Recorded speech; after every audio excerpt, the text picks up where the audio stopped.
Hiya Dan. I wanted to come on and talk to you, I suppose, about the Abstract Art Project because I haven't had chance to introduce it to you. So, sorry. So just to kind of let you know, because I know it's gone on your online thing already, what I'm after, really. So to start off with, abstract art, I personally love abstract art because I think it properly gets you out of your box. I think it gets you into a completely unknown zone. We're not big on abstract art at Key Stage 3, so what you did in year 7, 8 and 9, but in Key Stage 5, so if you went on to do art at A level or you went on to do any creative course really at A level, they'll expect you to kind of have a clue about abstract art and be quite comfortable to get outside your comfort zone. So to start off with, really, you just need to be researching and having a look at what kind of things you like. I like working in mind maps because then you can take all of that information that's on the internet, of which there is tons, and then cut it down into what you actually are interested in. Ta-da! So, I have done a mind map and I've only done 3 arrows off it. So I've talked about the key principles and I haven't gone into very much detail at all.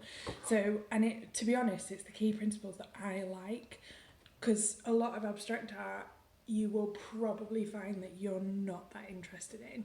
So, because there's a huge range.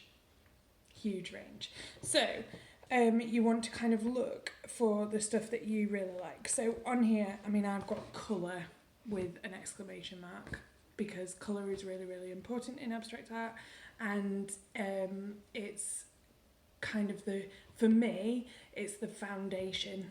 So that's kind of where everything comes from. And then you've got various other things. So I really like the Bauhaus movement. And actually, there's a really good programme on the BBC. I'll put a link to it. I think I can... I'll see if I can do that. I'll put a link to it. It's only an hour long. Obviously, I'm an art teacher, so I find it really interesting. But it's Vic Reeves, who is a trained artist, and he gets a bunch of artists to learn in a Bauhaus way, and it just makes you think in a completely different way, which is what this project is making you do as well. So it's kind of come from Bauhaus teaching. Anyway, Bauhaus movement, I talked about essence, feeling that lack of form. So I really like abstract art that really is quite abstract. It doesn't necessarily have a lot of form. The only shape and form that I like to see in abstract art is geometric shapes, which is also on there. So I really have stuck to what I like on my mind map because, as I tell you all the time, it's about you. It's not about what I think. It's not about what, I don't know, Vasily Kandinsky thinks. It's about what you think and what you're taking from looking at all of this art. Anyway, so start off with a mind map. And then, and I'm just doing you an example now, because you're working at home, you kind of need to use the stuff that's available to you, okay? Now, obviously, I am really aware that because I'm an art teacher, I've got loads of stuff. So I'm trying to think about the stuff that you would have at home. And so... here's my other example. So I want you to start out thinking of media. I'll take a picture of this and put it actually on a PowerPoint. Thinking about different media that you are using or could use. So I'm obviously not finished because I want to video me doing some of these bits so that you can see it.